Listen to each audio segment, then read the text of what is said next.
Greetings and welcome to the 62nd episode of Morrowind Modding Showcases, and as always, I'm your host, Guy, and today we have another 13 mods for your viewing pleasure, this time around with a bit of a Dwemer theme. And yes, I know we've been doing the whole, Dwemer theme bit an awful lot lately. This is either our third or fourth Dwemer themed episode of Morrowind Modding Showcases. I've honestly lost count at this point, but there's a lot of Dwemer themed mods out there, so there's still a ton for us to cover here. And anyway, as always, you can find down the links, conflict information, and mod cleaning warnings down in the video description below. So let's go ahead and get things started with our popular mod of the week, which this week is Full Dwemer Retexture by Tyddy. And first, I do need to confess that technically we did showcase this mod already as part of the Top 10 Morrowind Mods 2016 video, way back in January. But having said that, we've never given it the full showcase treatment, so that's what we're going to be doing today.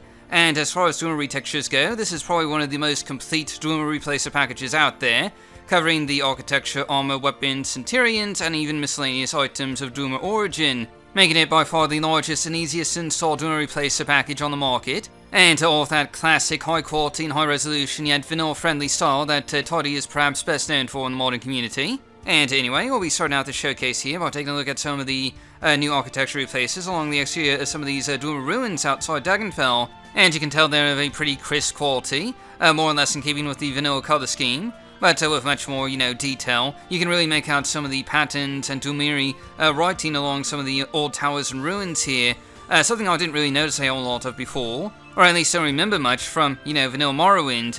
And moving on to the interior side of things, again you can see the new textures at work here, which includes everything from the actual tile set, the pipes, and the Dwemeri electric lights, not to mention all the various Dwemer machines that you'll find in all these ruins here. And of course, machines and architecture aren't the only things covered here. Pretty much all the furniture, from the Dwemer tables, bookshelves, chairs, and of course, all the containers like chests and barrels are also covered by this replacer, with that same consistent and high quality and familiar color scheme. And as stated in the author's description, this texture replacer even includes the centurions and robots of Dwemer ruins, like spider centurions. And there's really not a huge number of texture replacers out there that cover the actual Dwemer mechanical creatures of the Dwemer ruins.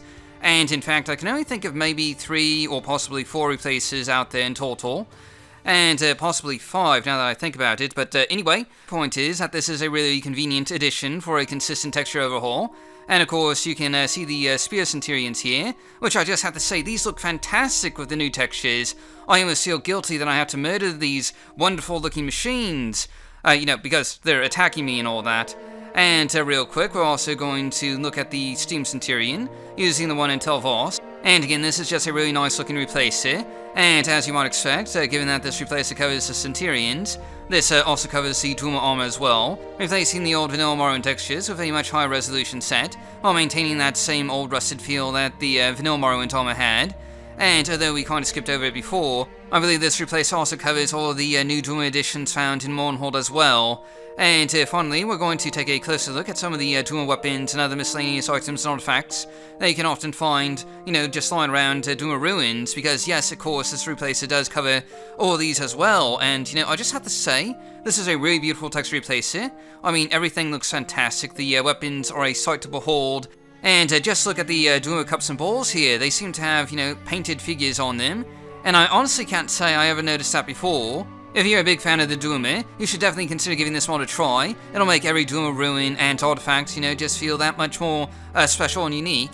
For our house mod of the week this week, we have Dagonview House by Shezrie. And this isn't really a Dwemer-style house mod or anything, but it does add a home right outside of Dagonview with some, pretty good views of the nearby Dwemer ruins. So I'm going to, just go ahead and count it as being, slightly Dwemer-themed, even if it is, technically speaking, a Nordic-style cottage. Either way, it has a pretty, prominent perch overlooking Dagonview, and going inside you'll find a, pretty cozy home to call your own, with a master bedroom that's nicely decorated and finished, a small lounge with a roaring fireplace, some chairs for company, and access to an outdoor deck so you can, sit outside and enjoy the views of Dagonview. And of course, there's a fairly sizable kitchen here, including a Dwemer stove, so, hey, there's a Dwemer connection after all.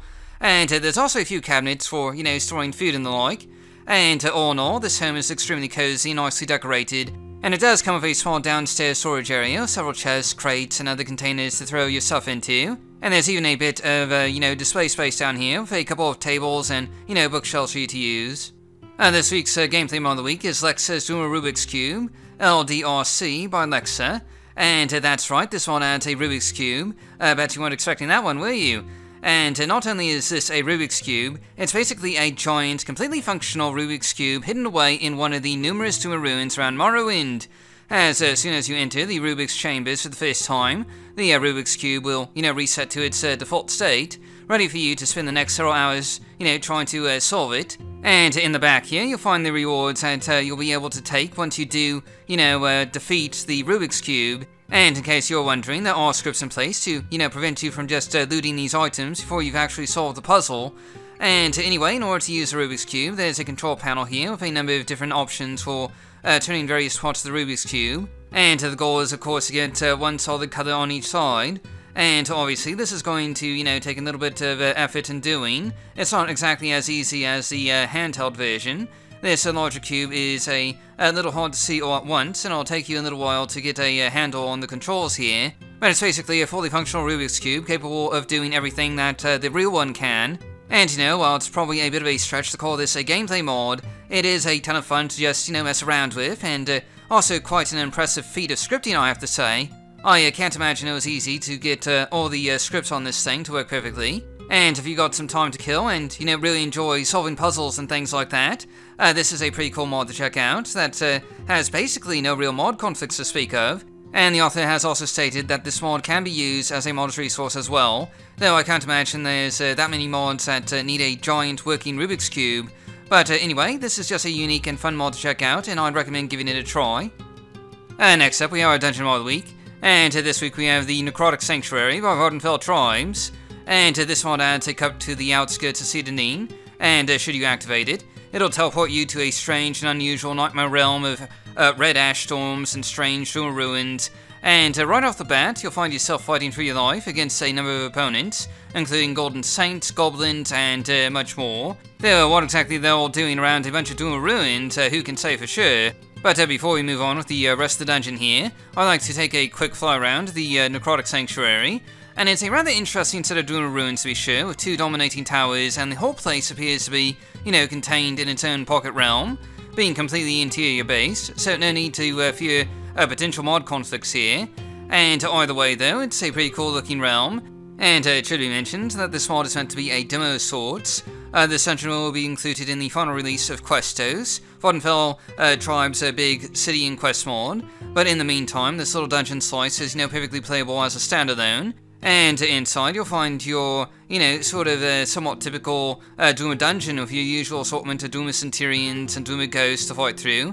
Though there's a larger array of opponents for you to face overall than, most Dwemer ruins out there. And you also find a number of rather unique looking chambers and rooms in here that you'll need to be careful going through, lest you fall into lava or, get cut in half by various traps scattered around these ruins. And while this is a fairly epic looking dungeon, at least in some parts, the Necrotic Sanctuary is really more of a mid-sized dungeon romp, I would say, with maybe 40 to 60 minutes of content, depending on how much time you spend, looting your fallen foes. So it isn't, overly large or massive or anything like that, though you should probably be around level 20 going in. There's some pretty tough fights here and there, and they'll definitely be a challenge for lower level characters. And anyway, we're of course going to try and avoid showing off the entire dungeon here, because, spoilers and all that. But the Necrotic Sanctuary does open up a bit the further down you go, along with some more traps and more things for you to fight.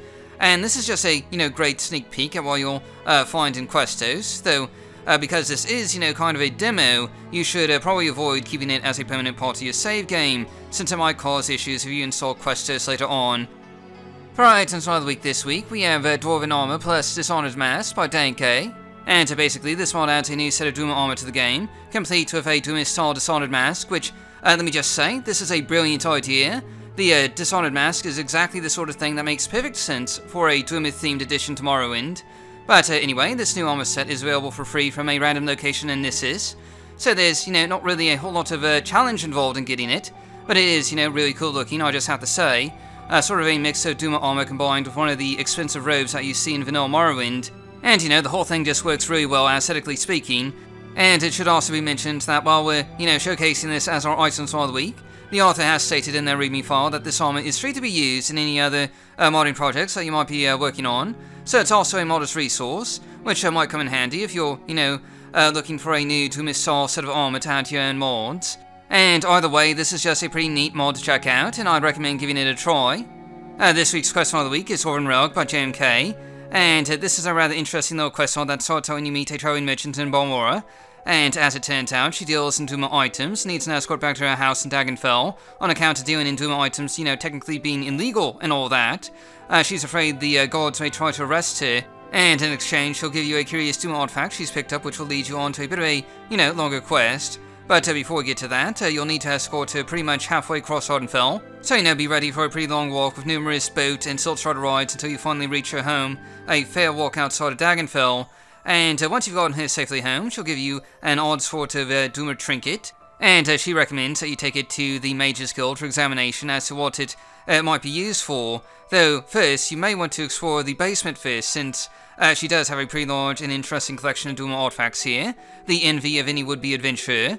Though you could always, try and steal this stuff, I suppose. But anyway, this quest will eventually lead you to a new Dwemer ruin out in the West Gash region. And the trinket, as it turns out, is a key that can be used to get inside, or rather, to access a particular chamber in this Dwemer ruin. But before you can get to all that, you'll need to release the water pressure in the entry hall, and then fight through a number of Dwemer Steam Centurions before you can continue your quest. And the end goal of all this is to unlock a chamber of portals that can teleport you to a number of the vanilla Dwemer ruins around Wanderfell. A sort of convenience feature that you have to work towards that will allow you to quickly and easily visit various Dwemer ruins as a part of a, sort of fast transportation network.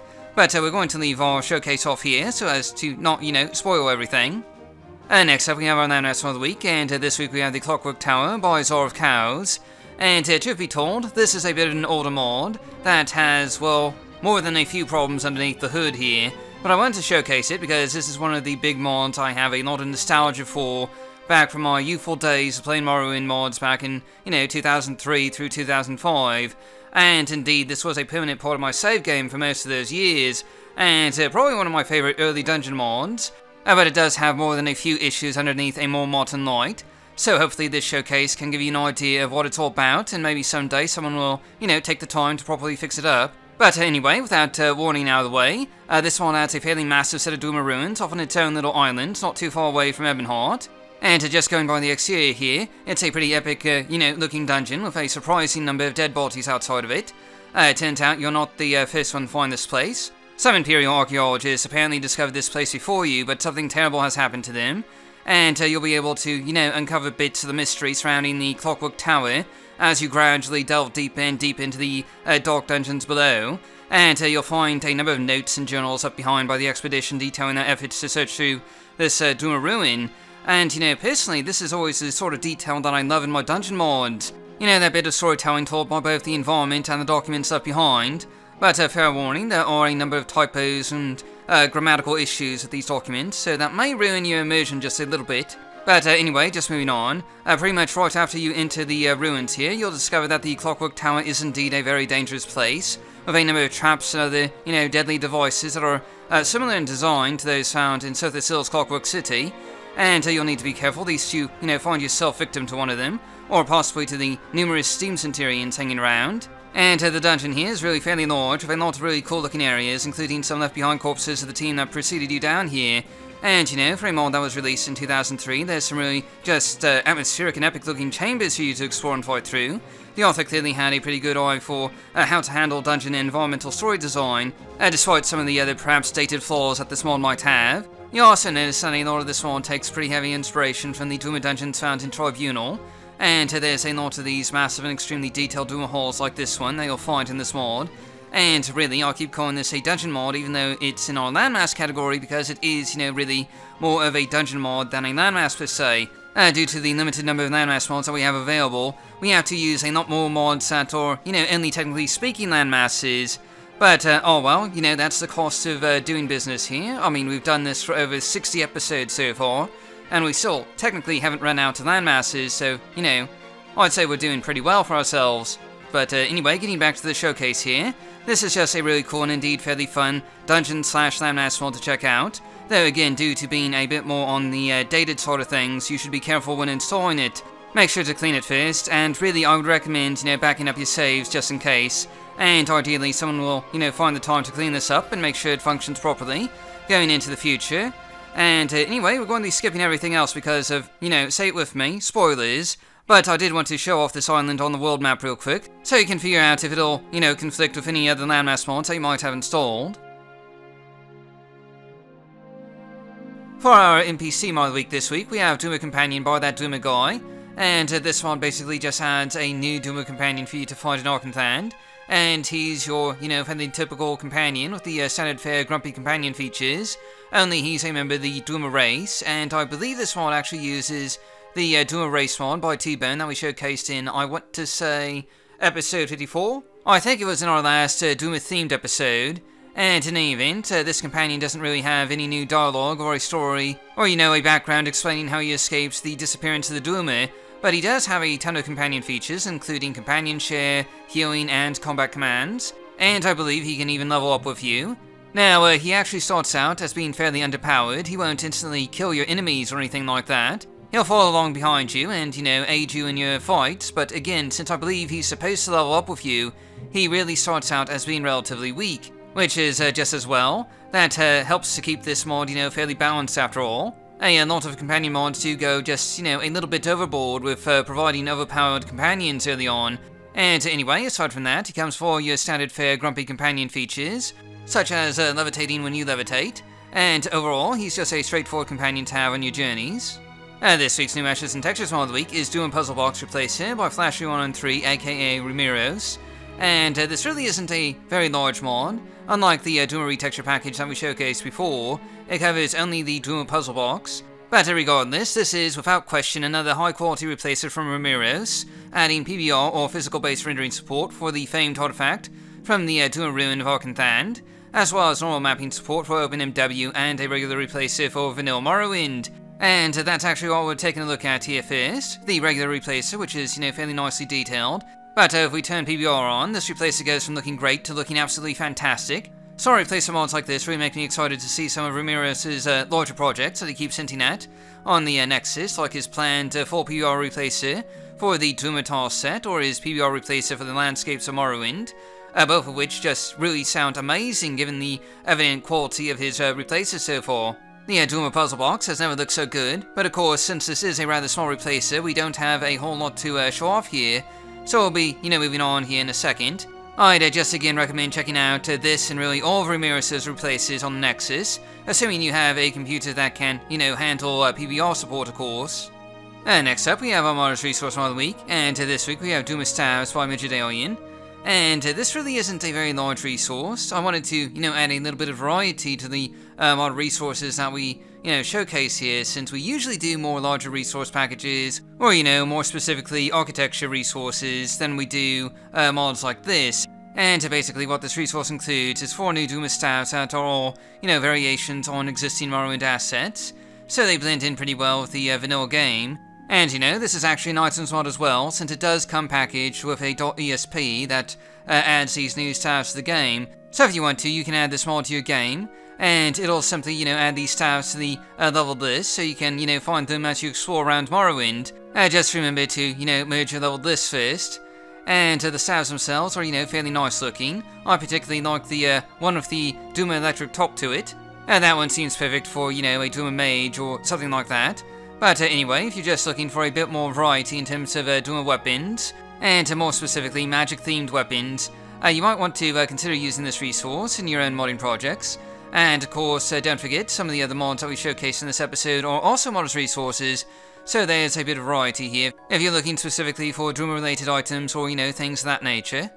For our underrated mod of the week this week, we have Dwemer Steamhammer by Rastrelli, and this mod adds a new island off the Azur's coast region, not too far away from Center of Mora, with some old Dwemer ruins on it, though for the most part these are just cosmetic additions. You can't actually go in them, and fair warning, this mod does get pretty close to town rebuilt, though I think it just barely skirts running into a conflict here. But anyway, you'll find a hermit and his shack on the island, and rather than talk, he'll immediately attack you with a strange Dwemer Steamhammer, which is a slow-moving and perhaps not very effective weapon for someone who appears to be more of a mage.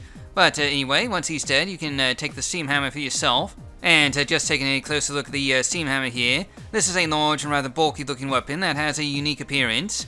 and it should be noted that this mod does require MWSC to run, since it has a special steam attack that can be used on your enemies to cause extra damage. And overall, this is just a small item mod that adds another Dwemer style weapon for you to find in the game. This week's Blast from the Past mod of the week is Mechanical Mana by Tyddy, and this is another older mod that adds a new island to the Azura's Coast region, where you'll find a curious set of platforms taking you to a new buried Dwemer mansion.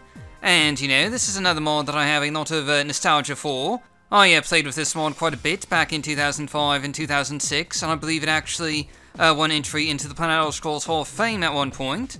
And for a long time, this was the house mod that most people thought of when they thought of, you know, Dwemer-themed homes. It was quite popular in the community. But anyway, moving on. The entry hall here, when you first enter, is of course full of machines, and you'll find that your new Dwemer home comes with a pet wolf, a rather curious fellow that has some interesting dialogue commands, though he can be a bit snippy at times. And your new home also comes with a teleport ring that you can use to quickly get back home at any time, which is, you know, always a handy convenience feature to have. And anyway, just moving on to the rest of the manor here, there's a staircase which will take you down to the main floor of the manor, where most of the other rooms included here can be accessed from. And you'll even find another, you know, little pet down here, a Centurion spider that just goes around keeping the entry hall here clean. And this first room that we're going to be taking a look at here is, well, I guess it's technically the magic lab and library, including a small lounge for a chair to rest in by a roaring fireplace. There's also a study with a note left by the previous owner, as well as an alchemy stand with alchemical equipment for you to use. And moving on to the rest of the interior here, on the other side of the hall you'll find the dining room, which is a bit on the small side, but nonetheless well finished and decorated. And you also find the kitchen right next door. And while the kitchen is again a bit on the small side, it does come with a Centurion servant that can answer your questions and also provide you with meals and drinks should you, you know, ask nicely. There's actually a fair bit of new dialogue and a bit of a background story to this place, which is always a nice touch, though keep in mind some of it does break the fourth wall a bit. And moving downstairs, you'll find the rest of the manor here, down on the lower level, including a storage and display hall, which isn't massive or anything, but has enough space to store most of your stuff, and a few display tables so you can, you know, bask in your own loot if you so desire. And there's also an elevator back here, which will take you down to a set of caverns below your manor, but we'll be checking those out here a bit more in a minute. But for now, we're just going to move on to the bedroom, where you'll naturally find a bed for you to use. And overall, while the rooms here are on the, you know, smaller side, they're also fairly cozy with a decent number of furnishings. And anyway, like I said before, there's a set of caverns underneath the manor, and they don't really add much in a practical sense, mostly just some, you know, underground chambers for you to explore. But if you're, you know, paying attention, you may well find a couple of hidden secrets down here. And again, while this is a bit of an older mod, it's a great and classic house mod with a lot of little features and a charming Dwemer design that's ideal for, you know, the steampunk lovers out there. And finally, for our bonus mod of the week this week, we have music A Dwemer Ruin by Rochelle. And I do apologise, I know I mispronounced the name of that mod there. But anyway, this mod adds a small quest for you to go on that starts out when you meet this NPC here in Run. And she'll ask you to track down some items from a nearby Dwemer Ruin out near Red Mountain. And should you accept, you'll find a fairly small Dwemer tower out here amidst the ash and blight storms and, you know, all that. And it should be noted that this mod is actually one of the mods submitted for our 3rd annual Morrowind Main Modathon Month modding competition. One of 29 mods submitted for the event. And the majority of the content here is really one fairly sizable Dwemer dungeon that has a fairly typical, you know, layout for a Dwemer ruin, including a number of rooms, chambers, and halls for you to fight through and explore. There's nothing too challenging or overpowering here, just another Dwemer ruin with a quest to it, though the items that you've been sent here to collect are a bit on the small side, so you'll need to keep an eye out, because otherwise they're pretty easy to miss. And there's about, well, maybe half an hour of content here in total, though this Dwemer ruin is a bit bigger than the average Dwemer dungeon, I would say. It won't take you that long to fight through everything, though, and presumably, once you have the artifacts that you've come to collect in your possession, you can return to Outrun and, you know, get your reward. And if you're just looking for some more Dwemer dungeons to fight through, you should definitely consider giving this one a try. And anyway, that's pretty much all the mods we have for you today. So thanks for watching, and I'll see you all next time.